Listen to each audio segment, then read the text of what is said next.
dalam kitab Sabta Pujangga dan Primbon Jayabaya karya Raden Ronggowarsito. Setelah merasa cukup berguru kepada Syaikh Syamsuddin Al-Wasil, Prabu Jayabaya bercerita tentang kondisi tanah Jawa saat masih kosong hingga kiamat kubro. Cerita ini ditulis dalam kitab Mukhtasar yang menjadi babon buku Jangka Jayabaya. Yuk, kita telusuri kisah menarik ini.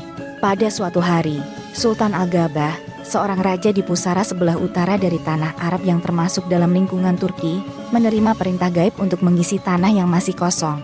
Ia kemudian memerintahkan seorang menterinya untuk mencari tanah tersebut.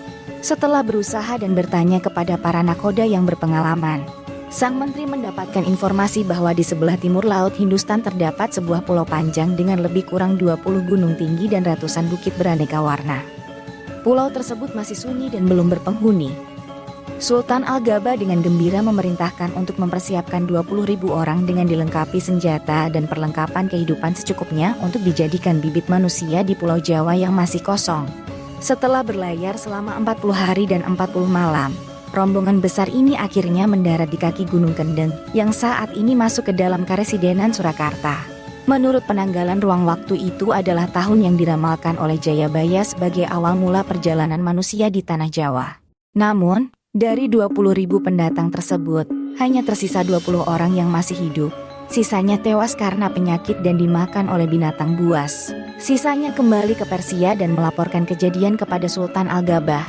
Marah dan sedih, Sultan kemudian mengumpulkan pendeta sakti untuk membuat tumbal dan jimat guna menantang para jin, setan, dan dedemit di Jawa agar pulau tersebut bisa dihuni oleh manusia.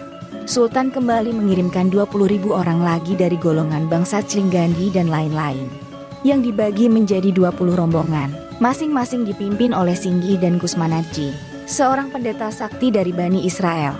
Mereka berhasil menaklukkan jin penghuni tanah Jawa setelah menanam tumbal dan jimat di 4 penjuru arah mata angin serta di bagian tengah tanah Jawa.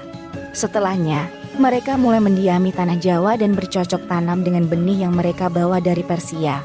Menurut ramalan Jangka Jayabaya, tanah Jawa sejak diisi manusia yang kedua kalinya itu hingga tiba saat kiamat kubro akan mengalami 2100 tahun Suriah atau 2163 tahun Chandra. Periode tersebut dibagi menjadi 3 zaman besar, masing-masing terdiri dari 700 tahun Suriah, dan setiap periode zaman besar terbagi menjadi Sabto Maloko yang berarti zaman kecil. Cerita ini hanyalah kisah di masa lampau yang kebenarannya belum bisa dipastikan. Silahkan tinggalkan pendapat kalian di kolom komentar supaya bisa menjadi referensi untuk kita dalam menelusuri kisah tanah Jawa. Jangan lupa untuk menonton video berikutnya.